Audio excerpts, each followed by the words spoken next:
बातमी सविस्तर मध्ये पाहूयात। बघा, भाजपा सोबतच्या युतीतून बाहेर पडा, दादांच्या राष्ट्रवादीच्या पराभूत उमेदवारांच्या बैठकीमध्ये ही मागणी करण्यात आलेली आहे।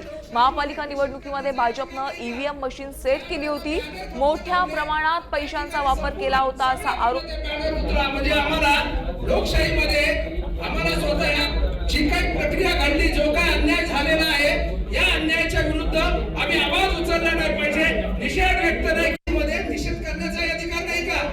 ज्या वेळेला बॅनर फक्त लावले तर त्या ठिकाणी संपूर्ण सगळ्या म्हणलं ते बॅनर उतरा। म्हणजे आम्हाला लोकशाहीमध्ये आम्हाला स्वतः जी काही प्रक्रिया घडली, जो काही अन्याय झालेला आहे, या अन्यायाच्या विरुद्ध आम्ही आवाज उचलला नाही पाहिजे, निषेध व्यक्त नाही केला पाहिजे। ही काय हुकुमशाही आहे का? आणि या पद्धतीने आपण त्यांच्या बरोबर आहोत। मी तर आज ह्या ठिकाणी सांगतो, काय व्हायचं ते होईल। राष्ट्रवादीचे पराभूत उमेदवार होता, त्यांनी भाजप आणि शिंदेच्या शिवसेनेवर हे आरोप केलेले आहेत। अनेक पराभूत उमेदवारांकडून भाजपसोबत युतीमधून बाहेर पडावं अशी मागणी सुद्धा या बैठकीतून करण्यात आली आहे।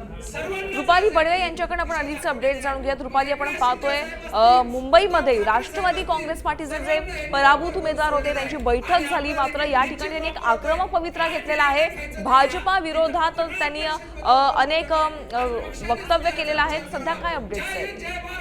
आपण बघतो पालिकेचा निवडणूक पार पडली, याच्यामध्ये राष्ट्रवादीला जे यश मिळालं त्यावरती खरं तर जे चिंतन बैठक आहे ती सध्या रंगचर्चा इथे चालू आहे। राष्ट्रवादीचे केवळ 3 जे नगरसेवक आहेत ते निवडून आलेले आहेत, बाकी सगळ्या उमेदवारांचा पराभव झालेला आहे। आणि याच्यावरती चिंतन करत असताना अनेक उमेदवारांनी आपापले निवडणुकीमधील जे अनुभव आहे ते खरं तर मांडल्याचं पाहायला मिळतं। अनेक ठिकाणी उमेदवारांकडून भाजप आणि शिंदे सेनेच्या शिवसेनेवरती खरं तर आरोप करण्यात आल्याचं पाहायला मिळतं। या संपूर्ण निवडणुकीच्या काळामध्ये ईव्हीएम मशीन सेट केली होती, मोठ्या प्रमाणामध्ये पैशांचा वापर केला गेला, अशा पद्धतीचे जे आरोप आहेत ते राष्ट्रवादीच्या अनेक उमेदवारांकडून भाजप आणि शिवसेनेच्या शिंदेच्या सेनेवरती केले जात धन्यवाद रुपाली या सविस्तर माहितीसाठी। तर महापालिका निवडणुकीमध्ये भाजपानं ईव्हीएम मशीन सेट केली होती आणि मोठ्या प्रमाणात पैशांचा वापर केला होता असा आरोप पराभूत उमेदवारांनी केलेला आहे। राष्ट्रवादीच्या पराभूत उमेदवारांनी असा आरोप केलेला आहे।